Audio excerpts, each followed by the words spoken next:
তোমার অনেক শখের খুঁজে পাওয়া এক নীল প্রজাপতি হাজার বছর তাকিয়ে থাকলেও মায়া কমবে না তোমার প্রতি। বুঝলা প্রিয়?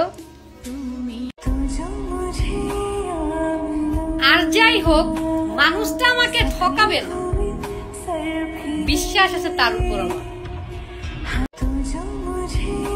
এত কিছু হওয়ার পরও যে আমাকে ছাড়েনি, সেই মানুষটা একান্তই আমার প্রিয়। তোমার জন্য আমি এটাই দোয়া করি, তুমি যেন দূরে থেকেও ভালো থাকো। যত ঝগড়া হোক, যতই ঝামেলা হোক, দিন শেষে আমার তোমারই লাগবে, কারণ তুমি হচ্ছে আমার মানসিক শান্তি। বুঝলা জান? মন খারাপ হইলে আমাকে মেসেজ দিও, আমি সবসময় তোমার জন্য অ্যাক্টিভ আছি। বাবু, আর কতদিন অপেক্ষা করার পর তুমি আমাকে বিয়ে করবা? বাবু, হোক না হাজার মাইল দূরত্ব, জানগো আমি যে আপনার প্রেমে আসক্ত।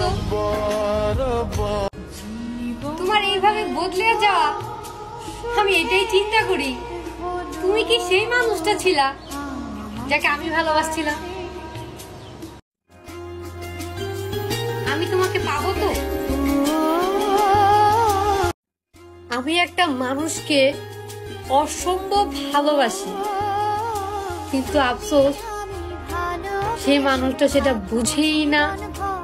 তোমাকে দেওয়ার মতন আমার কাছে তেমন কিছুই নেই, এতটাই সাধারণ আমি। শুধু এইটুকুই পারবো তোমার চোখে চোখ রেখে এটাই বলতে যে তোমাকে আমি অনেক বেশি ভালোবাসি। এই দেখ জামাই, জামাই চিনো আমারে? তোমাদের জাতির ভাবি লাগে আমি, তোমাদের ভাইকে। হ্যাপি মাদার্স ডে মা। তোমাকে ভালোবাসতে কোনো দিবস লাগে না, প্রতিটা দিন, প্রতিটা মিনিট, প্রতিটা ঘন্টা, প্রতিটা সেকেন্ড আমি তোমাকে ভালোবাসি মা। আই লাভ ইউ মা।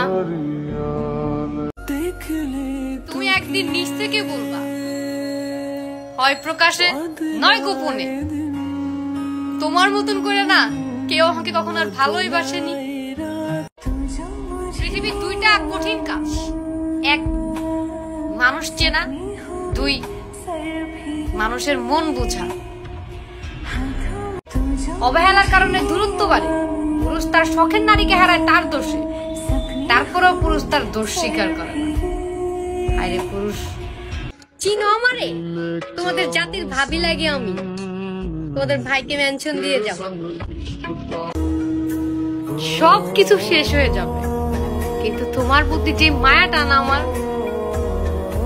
এটা কখনো শেষ হবে না।